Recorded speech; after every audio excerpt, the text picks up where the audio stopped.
to ramp up defense spending. The consensus from the discussions these 2 days is that as the world grows more dangerous, we need NATO more than ever. And we are united in our commitment to each other in this alliance. That commitment is not only principled, based on common values and shared history. It is deeply practical. We face real threats to our security, the most direct from Russia, but also from others, state and non-state, in the high north, from the south, on the eastern flank, and in cyberspace. Whatever the challenges we face, we need to make sure that we have the forces and capabilities necessary to deter aggression and defend ourselves should anyone make the mistake of attacking. So we will invest more, much more, as so many allies have already begun to do. We will produce more and more quickly. All over the alliance, we will work to cut red tape and reduce barriers to efficient defense industrial production in order to meet the very real demand for more defense capabilities. Over the last 2 days, we met among allies and with partners. We were joined by our Indo-Pacific partners, Australia, Japan, New Zealand, and the Republic of Korea. The security of the Indo-Pacific and the Euro-Atlantic is more connected than ever before. The war against Ukraine is but one example of this, as China, North Korea, and Iran continue to support Russia's war machine. This poses risks to us all, but we are attentive to those risks and determined to ensure we are equipped to address them. So we continue to strengthen our ties, including on defense industrial cooperation. Ministers discussed this yesterday, affirming how important it is that we continue to deepen NATO's partnerships in the region. And I will travel to Japan next week to do just that. We also met in the NATO-Ukraine Council with Ukraine's Foreign Minister, Andriy Sybiha. He gave us an update on the situation on the ground. Allies assured him of their continued support for Ukraine in its fight today and to help build up its armed forces for the future. And we discussed the important talks that the US is leading with Ukraine as well as with Russia to try to bring the war to a just and lasting end. We support the push for peace. And allies, including through efforts spearheaded by France and the UK, have shown that they are ready, willing and able to shoulder more responsibility in helping to secure peace when the time comes. NATO itself continues to provide political and practical support for Ukraine through our command in Wiesbaden, our office in Ukraine and more. And as announced on Wednesday, in the first 3 months of 2025, NATO allies have pledged more than 20 billion euros in security assistance for Ukraine. So our commitment is clear.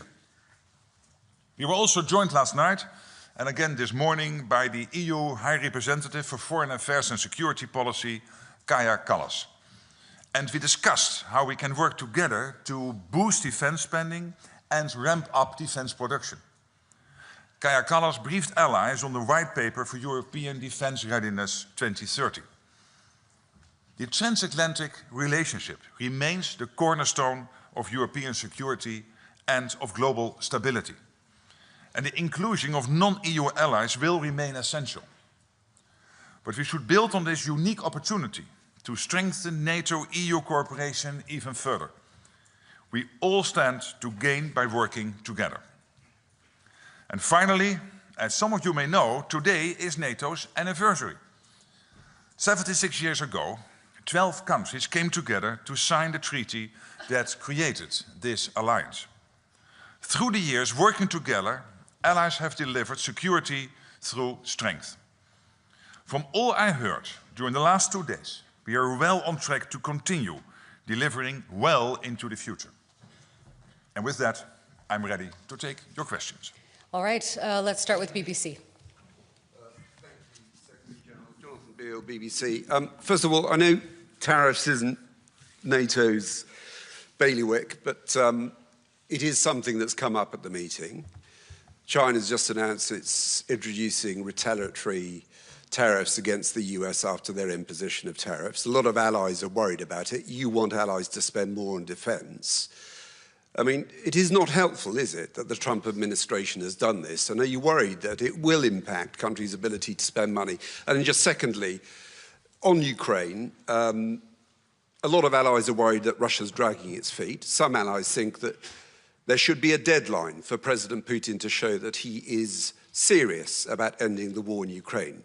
Would you like a deadline, and what would that deadline be? Thank you. Yes, on the first question, as you know, we are here, NATO, but also the meeting we had the last 2 days is absolutely focused, laser focused on making sure that we keep NATO territory safe. That we realize that there is one long-term and enduring, unpleasantly enduring threat, and that is Russia. And that is what our focus has to be about. So that's why I'm not commenting about the tariffs, as you already...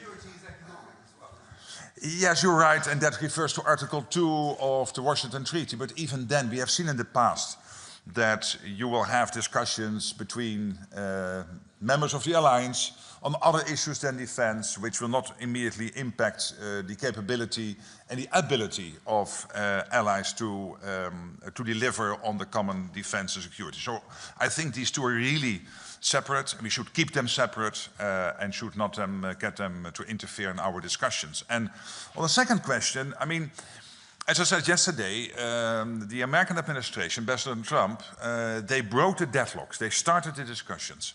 I think they have done so step by step in a very forceful but also a very deliberate manner.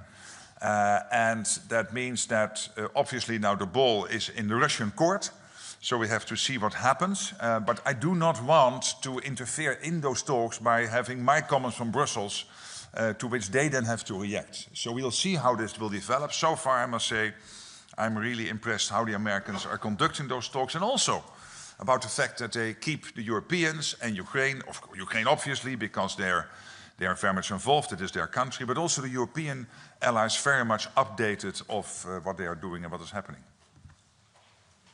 All right, woman in the red blazer here. Mr. Secretary General, thank you for this opportunity. During these days, we have heard from you support for lasting peace for Ukraine. But actually, we still do not understand about what this concept means.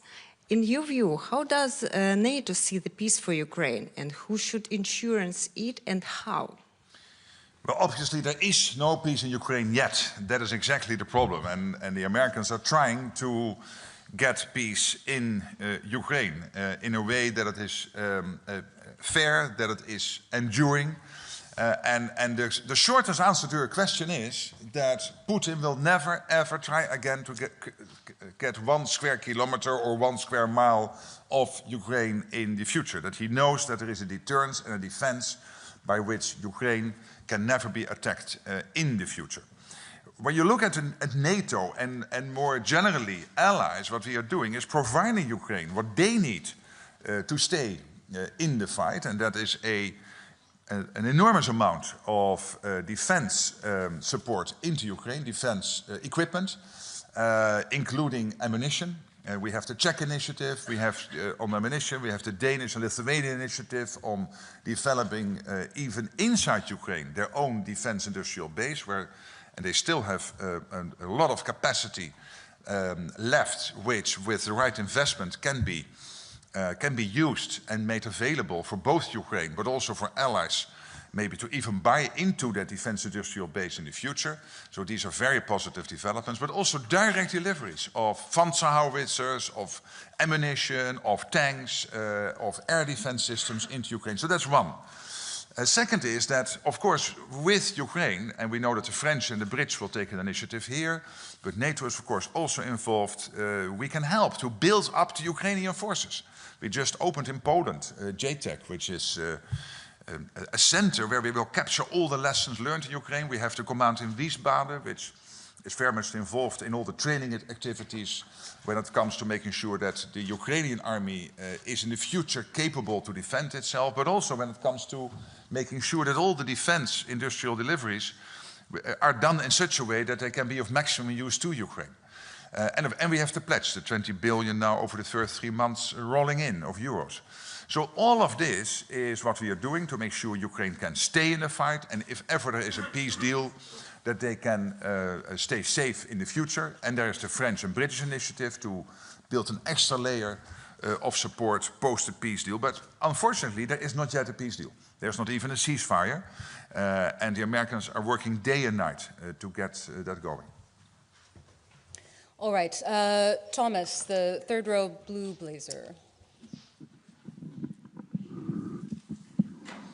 Thanks for the question. Thomas Kutschka with Frankfurter Allgemeine Zeitung. Good afternoon. Good afternoon. Secretary General, I have to press you again on the trade and tariff issue that Jonathan raised.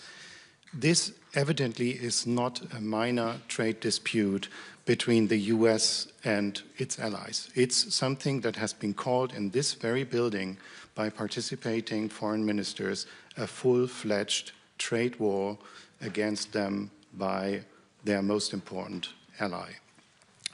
You've pointed yourself to Article 2 of the Washington Treaty, in which allies pledged that they will seek, I quote, to eliminate conflict in their international economic policies. So given all this, can you really say, and does it really make sense for NATO to keep out of this when there's a threat of a global recession that will have a severe impact on allies being able to rearm? Well, first of all, there's clearly a difference in remit, in scope of the jobs of a foreign minister and of my role. Foreign ministers, of course, are focused on, yes, defense, and that's what we discussed here the last 2 days at NATO.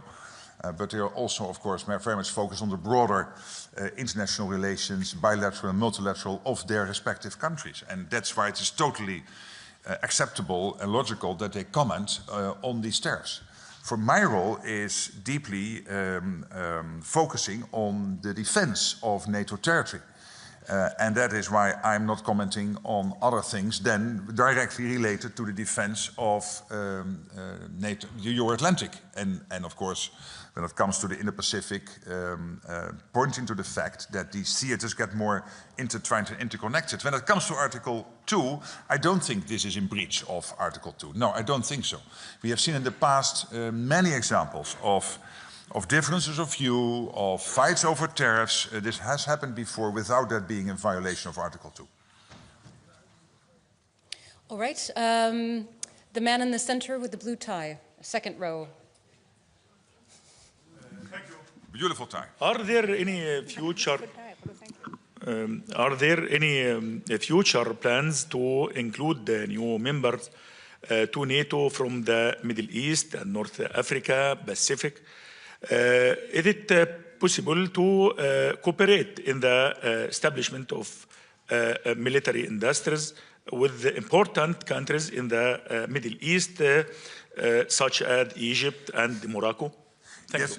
When it comes to the second part of your question, the answer is yes. We do have cooperation with what we call the southern neighborhood. We even have a special representative.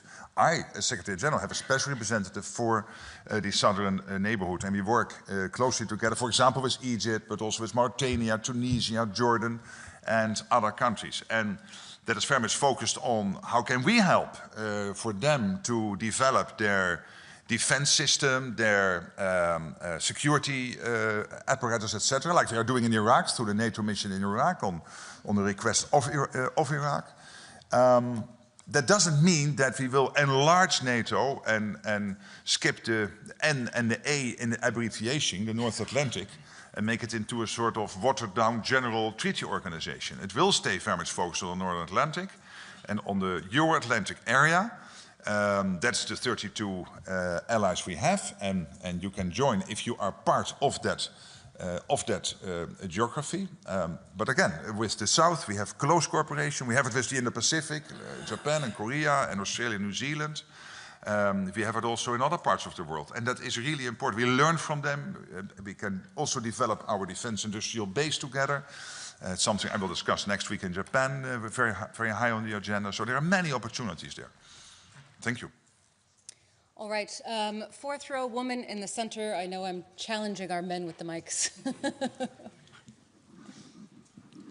Thank you. I'm Sachio from NHK, the public TV station in Japan. Yes. Thank you. I was wondering, the U.S. had said that at NATO this time they would be discussing the shared threat of China to the alliance that the alliance faces. Does NATO also agree that China is a threat and not a challenge anymore? And also, another question on your visit to Japan next week. Could you elaborate a little bit more on the expectations you have towards the cooperation of the defense industry? Well, personally, I think you could see increasingly China as a threat, but I think in the official NATO language, it's not named like that. But when you look at the build-up of the defense industrial base in China, when you look at the fact that they have now more Navy ships sailing than the US, that they will grow into 1,000 nuclear warheads by 2030, it's absolutely clear that we cannot be naive about China. We cannot be naive about China. And that's the reason why we work so intensely together with, indeed, Japan and Korea, but also Australia and New Zealand. And the importance now is that we deepen that cooperation. In the past, it was also the meeting is the message. The fact that we are here together, working together in itself is the message. But that we are getting more and more flesh on the bones now in terms of exchanging insights on innovation, on getting new insights to the battlefield where that is necessary. We learn a lot from what is happening now, unfortunately, in Ukraine, but we have to capture those lessons. We can share that with our partners, and we learn from what Japan and others are doing in the Pacific with their exercises, and we are really trying to build on this shared defense industrial base. We know that many allies are already buying hugely, largely into the Korean defense industrial industry. So we have that connection, and I think that is very valuable. All right, Terry, here in the second row. Hi, Mr. Secretary General. I won't talk about tariffs because obviously that's so separate. But the GDP that you are expecting allies to use to buy these new weapons to amp up their defense spending is the same GDP that is going to be affected by these measures. So how can you expect these things to take place at the same time? You can't separate them. And we had ministers come out and tell us, we're worried that the money we would have spent on defense will now be spent on inflation. So that is your problem. Well, obviously, national governments have to make their decisions, and politics is making choices in scarcity. There are always more things you want to spend the money on than there is money, and there can always be an issue that the money you expected to be there is not there because of inflation or because of the fact that the GDP is not growing like you expected in the past, or what the forecasts were, etc. But that is what national politics and politicians have to navigate, and that's what they are doing. And I don't think I'm helping this alliance by commenting on something which is not really part of alliance policy, and that is to make sure that we can defend ourselves. All right, let's go up to the back. Henry.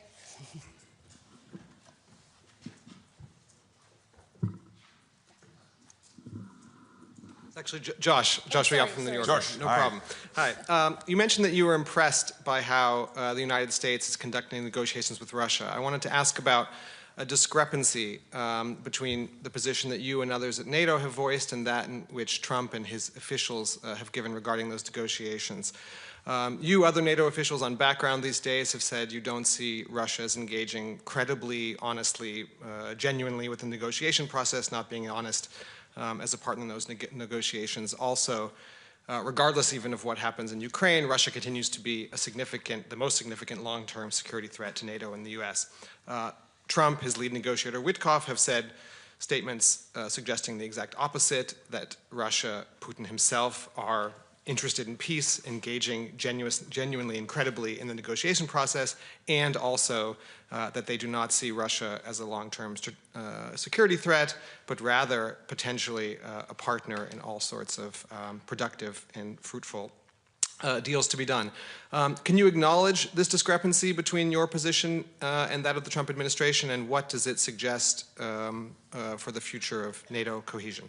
I'm not sure it is an entirely fair assessment of the position of the US administration, but let me start from a different angle.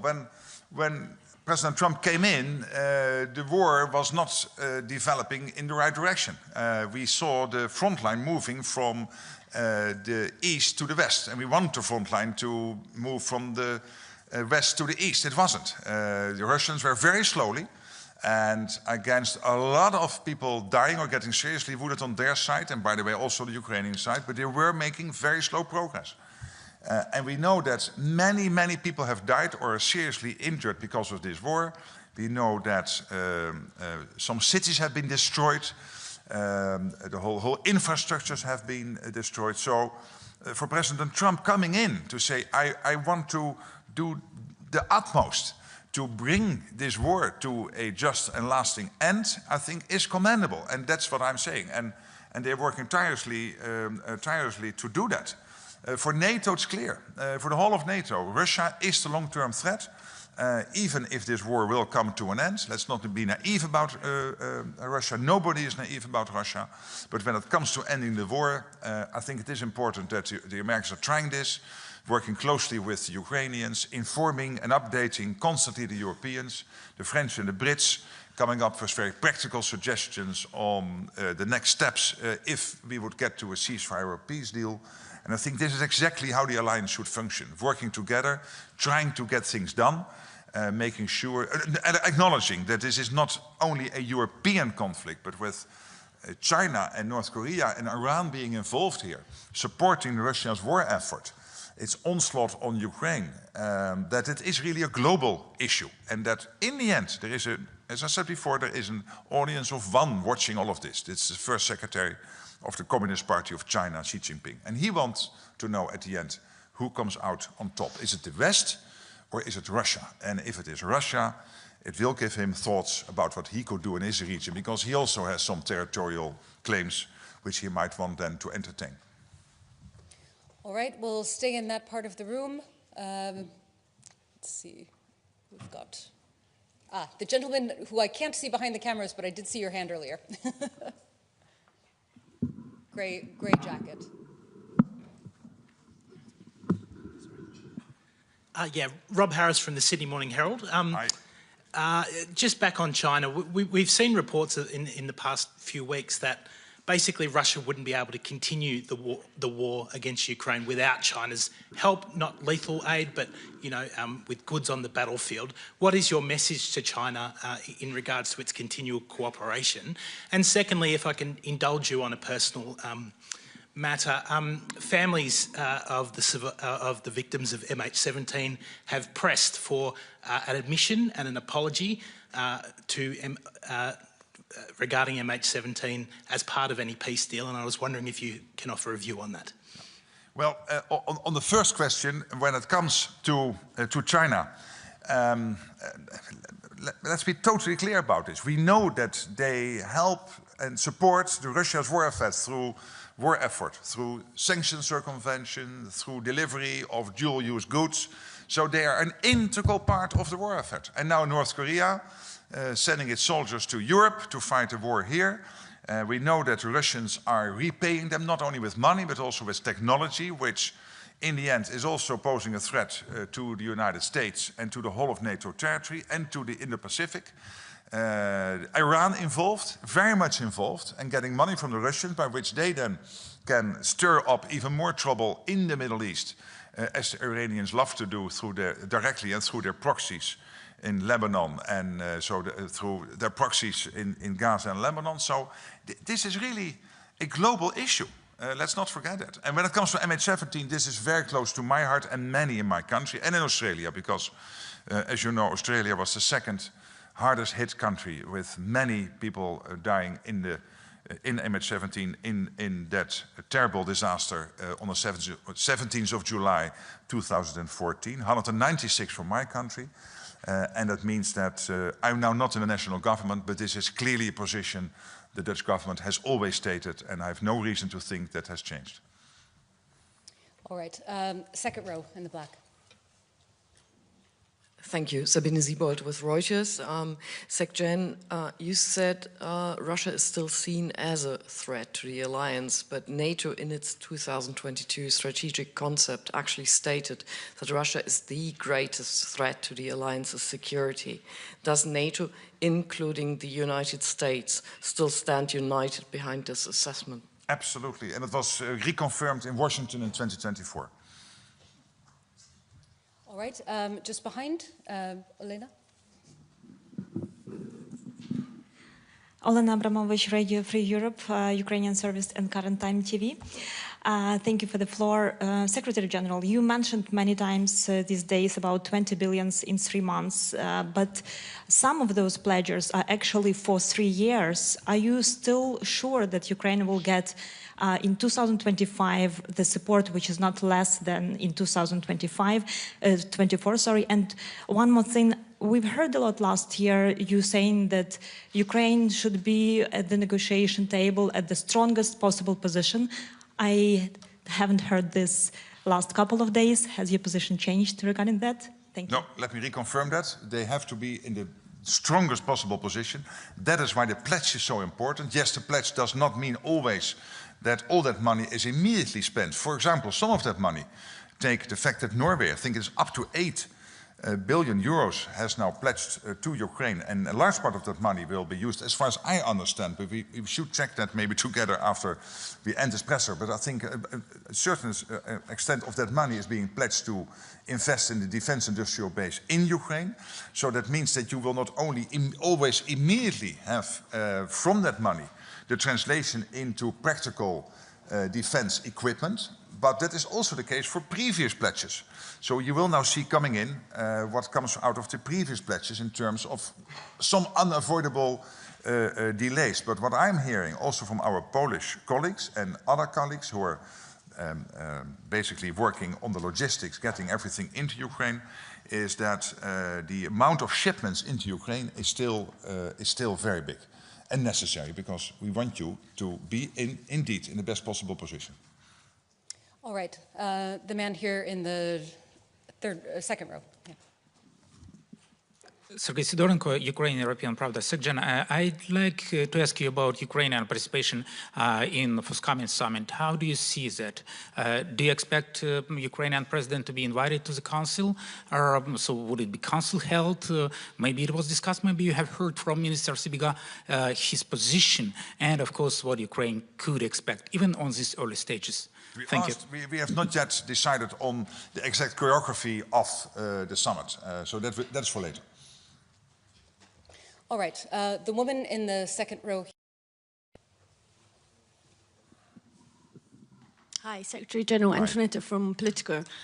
You've talked about the allies agreeing on contributing their fair share to defence spending, or upping their defence spending. Have you talked about what that captures, what that entails? Because Spanish Prime Minister Pedro Sánchez talked about, climate change, border controls, cyber included. Can you be more specific about what is captured in this defence spending? We have not discussed that these 2 days, but within NATO we have a clear definition, understanding of what defense spending is and what it is not. We're not going to change that definition. All right, and the one from the end there on the second row. Thank you for this opportunity. Mindaugas Laukagalis from Lithuanian National Radio and Television. I would like to ask, what could you say to the people in the eastern flank, and especially in Lithuania, because there was a lot of worry in the past few weeks and months about NATO's future, about US future in NATO. So what could you say to those people, and also about the fact that there is, as you called, I think, the two-tier NATO, when countries in the east, they invest much more than the countries in the south and the west. So what is their message to the eastern flank? Yeah, well, again, as Secretary Rubio said yesterday, Marco Rubio, in the press statement we did, and maybe I can just repeat it, a total commitment to NATO, also the expectation to continue to ramp up spending in Canada and on the European side. When you look at the European side, I think we have now the biggest increase in defense spending since the Cold War. I think you can safely state that. Hundreds of billions, literally hundreds of billions of dollars/euros coming in. So I would really suggest, but everybody has his own right and has a full right, of course, to worry about everything they want to worry about. But I would say let's stop worrying about whether the US is leaving NATO. They are not. But then I can say that, Rubio can say that, Trump can say that. But somehow there are still people saying, yeah, but it might still be the case. Okay, but then I've done my part.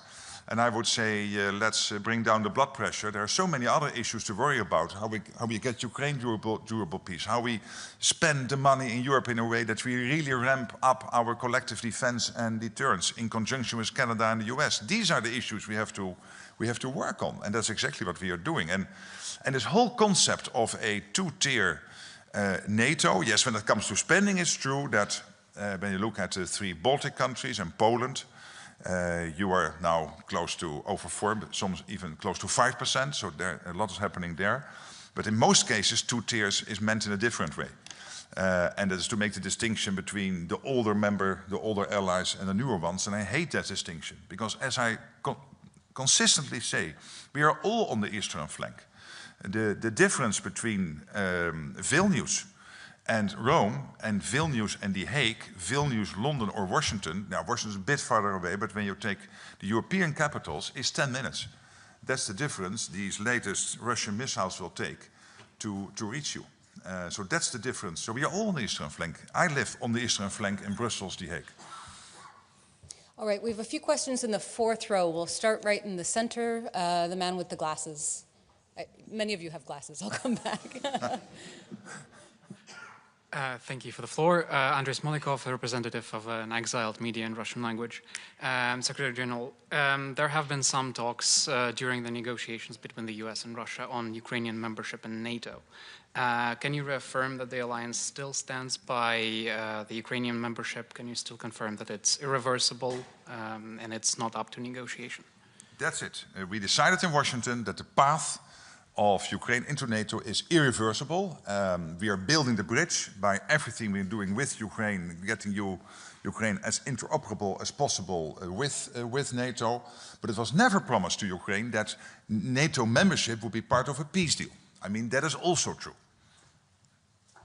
All right, woman with the dark hair and the dark jacket. Thank you. Ellen Francis, Washington Post. Secretary General, you mentioned territorial claims. We've reported that the White House is studying the cost of controlling Greenland, and President Trump has not ruled out the use of force to take Greenland. So I want to ask you, what good would Article 5 do if an attack on a NATO ally comes from within, and how would NATO respond then? Thank you. I said before that I think we should zoom out from Greenland. And we should look at the high north and the Arctic in general, because there is an issue in the Arctic with Chinese using the new sea lanes coming up, Russia rearming and arming parts of the Arctic. And that is why the 7 Arctic countries within NATO, US and Canada, Denmark through Greenland, but also Iceland, Norway, Finland, Sweden, are working together, all 7, and NATO is involved to make sure that we take the necessary next steps to defend this part of NATO territory. All right, we're just about out of time. We'll take 2 more questions. So the man in the light gray jacket on the 4th row, yes? Thank you for the floor. Dmitro Shkurko, National News Agency of Ukraine. As we know, the U.S. Secretary of Defense, for the first time, will not take part in the future contact group on Ukraine. Does it mean that U.S. somehow withdraw themselves from that kind of initiative? And if yes, how that could be corresponding the alliance efforts to put Ukraine in the strongest possible position on the table? Answer is no to the question. Answer is no, and the Brits and the Germans, so the 2 defense ministers, will chair the meeting together, and the flow of American goods and American intelligence into Ukraine is continuing as normal. All right, finally, in the front here. Hey! Thank you very much for this opportunity, Secretary General Mark Rutте. We have heard a lot of adults But what is your message for the young people in NATO countries? Thank you so much for that question. And by the way, can I say that this morning you guys spoke to a lot of foreign ministers who came into the building, including Marco Rubio, and they all told me that you did a fantastic job, that you were very clear, and that we can all learn from you. At least I can learn from you. But this is about my relationship with the journalists.